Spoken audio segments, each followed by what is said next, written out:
Hey, what's up, guys? Tuki here, back again, and it is time for our Eastern Conference final matchup against the Toronto Maple Leafs after outlasting both the Carolina Hurricanes and the Tampa Bay Lightning in 6 games.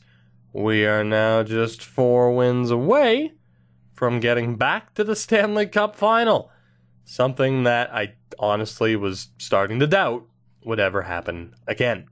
As far as our lineup goes, because we have had quite a few underperforming players, it's mainly been the top 6 that has carried us along with our goaltending. This is the team that we're currently running with. Mainly a major change to the bottom 6, dropping Jonas Simmons down with Worrell and a still declining Phillip Danault. Very clear that he is not happy with his role on this team at the moment. And defensively, I've swapped Noah Juleson with Jared Franzen. We'll see how that works out for us. Spike Richmond's still going to be the main man between the pipes with a .933 save percentage. So let's go ahead and take a look at what we're up against in the form of Toronto. A little bit anxious to see what this team is going to be, and that is why, because the top line is exactly what you would expect it to be. And it's dangerous and good, just in general. 12 points in 14 games for Mitch Marner. 13 points for Austin Matthews. 11 points for William Nylander. Yikes. That spells trouble for us. Second line is Tyler Ennis with Charlie Coyle, former member of this team at one point in time, and Kyle Okposo at 37 years old. Still has 8 points this postseason. Third line is Dmytro Timashov. He only has 1 point so far this postseason. With Ryan Nugent-Hopkins, he has 7 points. And Nazem Kadri still there as well. 3 points this postseason. Only an 81 overall at this point in time. On the fourth line, we have Alan McShane, 5 points, with Nick Cousins and Thomas Yurko. So it's an interesting team at this point. They still have, familiar faces like the top line, Timashov and Kadri, but it's a mishmash of talent from that point on. But this defense, oh my God. Top pairing, Morgan Rielly with Timothy Liljegren. Yikes. Darnell Nurse, another former face in the series, and John Carlson. We also have Jared McIsaac with Henrik Hanula, former 20th overall selection. The goaltender, 35-year-old Freddie Anderson, who is rocking an unreal .952 save percentage through the first 2 rounds. Jonas Colborne is the backup. Healthy scratches Aaron Latowski, Daryl Brigley, and Jordan Wheel. So do I feel any better about what's about to happen here than I did a few moments ago before looking at their lineup? Absolutely not. Mainly because of the level of play Frederik Andersen, or just the level of talent Frederik Andersen has displayed so far this postseason. It's a scary thing to have to go up against him, but it's a task that we must face head on. So let's do it. First period of Game 1 on home ice, and that is not the start that we wanted. Morgan Rielly with the opening goal, 2 minutes and 51 seconds in. Not good. Second period, that is good. Clayton Keller gets the goal, also within 3 minutes of the start of the period. 26 shots to 17 in their favor, but we're tied on the scoreboard. This is shaping up to be a close game. We have a power play opportunity that Phillip Danault capitalizes on. Why do I feel like the power play had just expired? Speaking of expired power plays, we just killed off a 5-on-3. Phillip Danault with that goal. I can't imagine he was in on the power play. Will it stand to be the game winner? Yes, it will. Jenks with the empty net goal with 2 seconds to go. And there you have it. Despite being outshot 35-25, it's a 3-1 win for the Habs in Game 1. And I do wonder, unfortunately, it doesn't tell you if it's a power play goal. Let's take a look. Third period. I'm guessing it was Charlie Coyle. Charlie Coyle, yeah, it had just expired. It had just expired, and then Danault was one of the 2 players who ended up in the box, along with Norm Jenks. So, redemption for the 2 of them. At the end of the game, Spike Richmond, your first star with 34 saves. The goal for Danault and a 2-assist night for Quentin Hughes. And our run of form continues.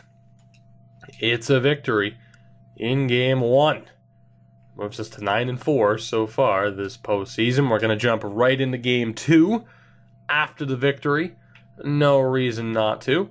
We'll see if we can keep up the momentum. First period, I didn't even get to hit A, and Tyler Ennis scored fairly quickly. Let's sim the rest of it. That stood up, that stood as the only goal of the first period. Outshot him 10-9. Not really outshooting them by a whole hell of a lot, but we still technically outshot him. Look, I'm taking a victory where I can get it. We're down 1-0. Second period, we're still down by a goal. Kyle Okposo made it 2. Jonas Simmons gets on the board. However, he scored on Colborne, not Freddie Anderson. That could be a game changer for us, even if it's just for this game. Unfortunately, Kadri makes it 3-1. I am going to be extremely disappointed if Colborne is in and we lose this game. What the hell? Power play chance for Toronto, 5 minutes to go. There we go. Panayi gets one back. We have 2 minutes to get another one. Mitch Marner with an empty netter. And we just lost, despite the fact that they had a 70-ish overall goalie. I can't remember his exact overall, but that is a disaster for this team as the Leafs take Game 2 on the road and tie this series up. What I want to look at is the time on ice. 36 minutes for Colborne, 23 minutes for Freddie Anderson. That is incredibly frustrating. The big question is whether or not Anderson's out long term, but to end up facing a backup goalie of that caliber and only being able to get the 2 goals beyond him is incredibly frustrating. Let's take a look at Toronto's lines. I'm sure Anderson's going to be back in, so really all this is doing is serving to aggravate me. Their lines are still the same. Forget I check. Anderson's back in. He's a 69. He's a 69. Fitting, considering I feel like I just got fucked. But what can you do? The series switches over to Toronto. I say it that way because of the way The Rock said it back in 2003. Sue me. Toronto. Game 3. Let's do this. Let's get back to our winning ways, please, after dropping a game that we really should have won. First period. That's a good start. Josh Norris with the opening goal. We were outshot 16-7. It wasn't ideal, but we at least have the lead. Second period. Definitely not ideal. Morgan Riley and Alan McShane with the goals. We're down 2-1 as we begin the sim on the third period. A horrific switch in momentum. At least for us, pretty damn good for Toronto. We're halfway through the third period already, and I'm a little bit scared at this point, I gotta admit. Can we please tie it up? Are you serious? We are going to be down 2-1. 2-1. 2-2. What's the series at this point? I feel like I'm just like the Tampa series. I feel like it's over already. Spike Richmond's doing well. Yeah, we're down 2-1. That was Game 3. Jeez, I'm losing my mind. We have lost 2 in a row, so maybe it's worth taking a look at the lineup. I don't know. We haven't been able to get that many goals past Anderson. Winnipeg has a 2-1 series lead on Nashville at this point.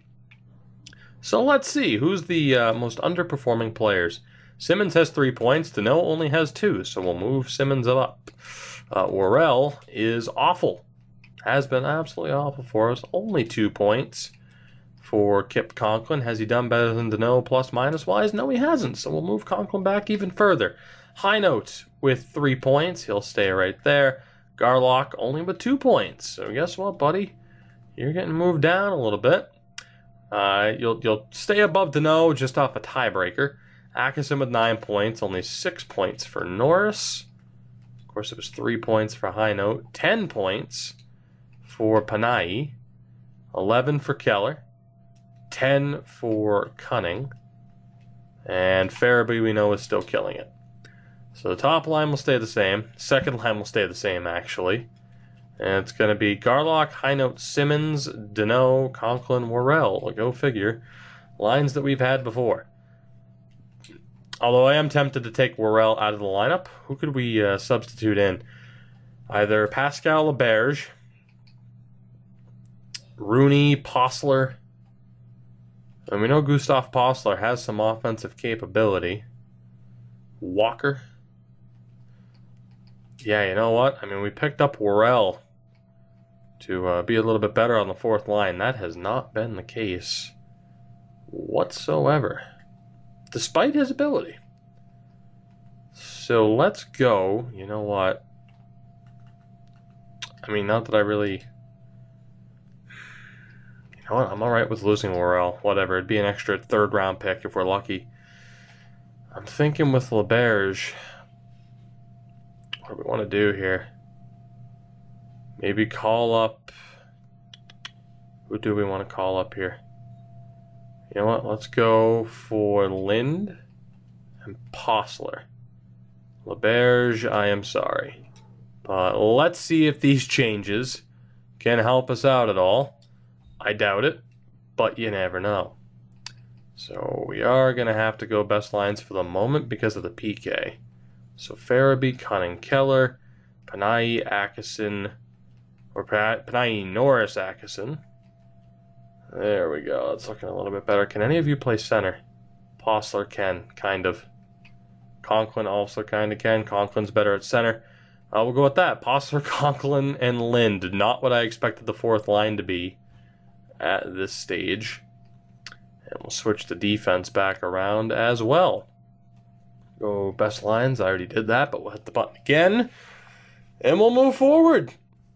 We will move forward. Struggling. We are struggling to get goals past Freddie Anderson.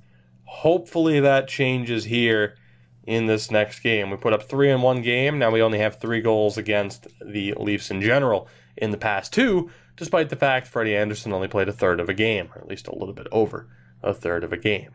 First period of Game 4 is not a great start, but I'll take it, all things considered. Still scoreless, 12 shots to 9 in their favor. Second period, not great with that. Dmytro Timashov scores with 6 seconds left. And we're trailing. Yet to get a goal past Freddie Anderson in this game. In this crucial Game 4, there we go. Joel Farabee gets us on the board. That's a big-time goal. Power play chance for Toronto is unsuccessful. 8 minutes to go. Next goal will more than likely win this game. Will it be a 3-1 series lead for Toronto? Or will we tie this series up at 2 games apiece? We're going to have to find out in overtime. Lucky for you, we're not going to have to wait for long. Will it end quickly? It's not double overtime. Double overtime ends within 5 seconds nearly every time. We're getting pretty far into this overtime period. Power play chance is unsuccessful. Another power play chance, and there we go. Cole Atkinson with the goal. And we survive a goaltending duel between Richmond and Anderson. Thankfully, our offense was able to get going in this game. And by get going, I meant 2 goals. But hey, it's better than 1. 2 goals also, not tremendous when you give up 4. You get the point, though. This series is tied. I do want to take a look at the Winnipeg-Nashville series, though. Is it a 3-1 lead? No, it is not. So both series tied at 2 games apiece. At this point in time, we're going to jump into it. This crucial Game 5 back on home ice. Can we take advantage and win consecutive games for the first time in this series? First period is decent. Could have been worse. Joel Farabee gets the opening goal. Austin Matthews scores a minute and 20 seconds later. Josh Norris, though, gets it back under 2 minutes later. We have the 2-1 lead. 8 shots to 7 in their favor. We have the lead on the board, though, and that's all that matters. Second period, say goodbye to that lead. Thomas Yurko has tied the game up. 18 shots to 14 in their favor as we start the third period of this crucial Game 5. Early power play chance disappears immediately. Kyle Okposo scores, but not on Richmond. He scores on Phil Shea. 3 minutes to go. Can we tie it up? Please. No, we can't. So not only did we lose Richmond for a part of the game, if not moving forward, but we also lost the game in general. Thankfully, Richmond appears to be good, but we are down 3-2 in this series. And it comes down to this. Winnipeg up 3-2 on Nashville as well. We have to win consecutive games, something we haven't been able to do for the entire postseason. Or not for the entire postseason, but for the entirety of this series, as we continue to have players that are struggling in a big-time way. Oh, God, what do we want to do here? What do we want to do to try and fix this? First of all, we have to go with the best lineup possible. It might mean bringing back guys like Danault and LeBerge. We will see. Danault's still not happy. I'm still going to go with those two being back in the lineup. And we'll send down the other two that we just recently called up.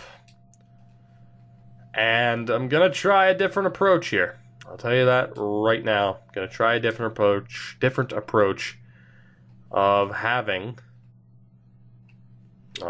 basically we're going to spread the wealth here, is what I'm thinking. So, as far as our best players go, pretty much all lefties. So let's go on the left, Norris, Panayi, Farabee, Keller. Second line, who can play center? Akeson can play center, as can Danault and High Note. So that is what we'll do.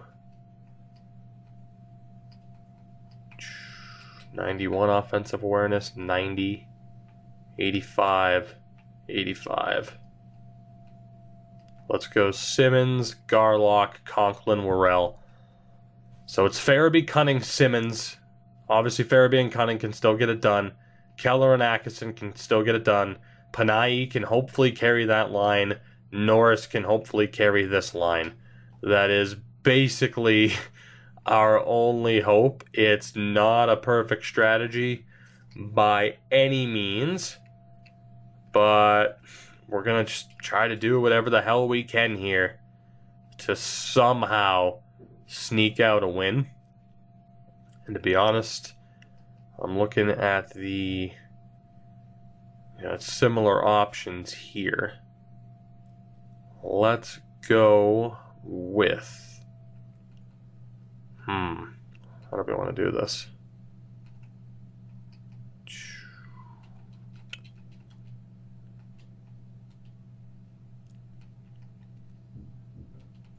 I'm liking that, I think. Jenks, Lucic, Hughes, Franzen, Makar, and Juleson. Let's try it. What do we got to lose? What do we got to lose? I know some people are going to be upset. By the way, good thing is Richmond's not hurt. I know some people don't like to change up their lines, because of chemistry or whatever, even though there's not a chemistry system in the game. With the exception of, I'm friends with this guy, but that has not proven, at least in my experiences, to do anything. I got to do what I got to do to try and spark change with this team, because our offense just hasn't been able to get to Frederick Anderson.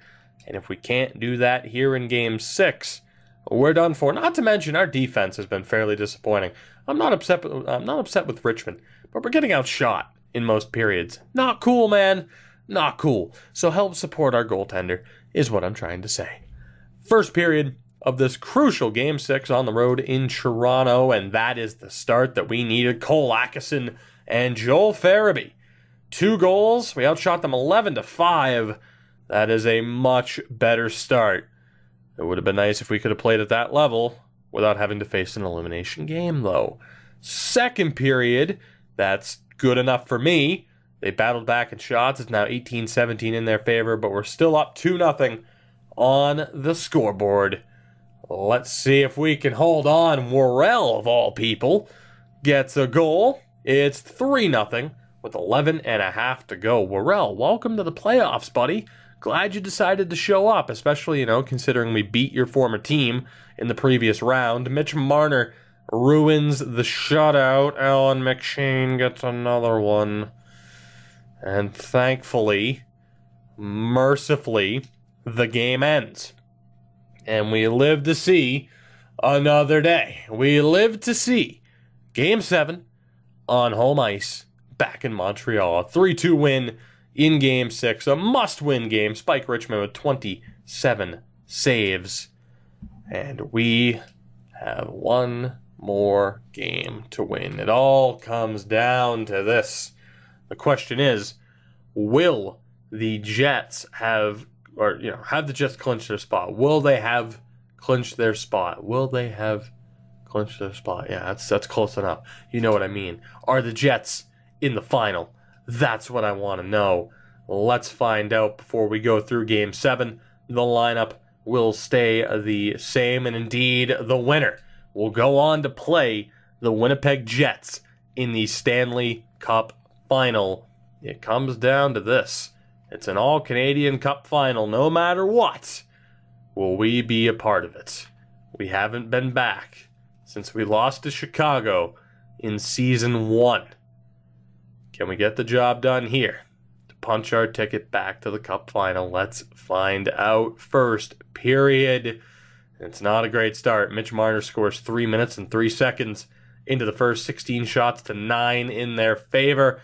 That is basically what the first period, not what the first period in general, but that's been the typical start for Toronto, we'll say. That was a typical Toronto period, just killing us in shots, and we're trailing. Second period is scoreless, 25 shots to 18 in their favor. 20 minutes left in regulation. Can we tie it? Can we win it? Can we force overtime? Just get one for now. The next goal is the most important one. Mitch Marner gets it. We're halfway through the third. Freddie Anderson isn't going to give up 3 goals. Anderson with a 24 save shutout on the road in Game 7. And the Toronto Maple Leafs are going to the Stanley Cup final at our expense. We were 1 win away. The strategy worked for Game 6. But it didn't work in the end. Jonas Simmons, Preston Garlock, Murray Highnote, Kip Conklin, Philip Deneau, and Adrian Morel cost us this series. No secondary scoring whatsoever. Cale Makar, a great offensive defenseman, or at least a decent one, 2 points. And I don't blame Spike Richmond with a .934. The team in front of him let him down. No scoring from the bottom 6 from those secondary players, no matter what we did. Some underperforming defensemen as well. And that puts an end to our season. So close, yet so far. As Winnipeg at least goes on to win the Cup. I had dreams of winning the Cup this season, calling the season over. The series over. That way I could focus just solely on Be a Pro, Hartford, and getting the roster update done for the next batch of franchise modes. And instead, the show must go on. We're not done yet. How could we be? We have to keep going. Because we can't win goddamn thing with this franchise. I never would have guessed that we would be this cursed As you get a look at the draft pick situation, we do have the 10th and 14th overall selections in the draft because of trades with Arizona and Philadelphia. So that's nice. But aside from that, I can't claim to be too excited as Atkinson and Rumble both retire. Congrats on great careers to both of you. We will go through the draft in the next episode. What I wanted to check, though, was what picks do we have? We have quite a few firsts. That's not all from this year. What the hell? That was by trade value. 1, 2, 3, 4, 5. Yeah, we do have 6 first-round picks. We have 6 first-round picks. We could look for another prospect goalie unless we have faith in Gagne. So maybe we're good there. But when talking about our defense, I think it's time to drop some of the dead weight. I think it's time. So we're going to see a rework of our defense, not to mention we have no defensive prospects. And forward-wise, Preston Garlock, Jonas Simmons, do we give up on them for proven point getters? We'll see.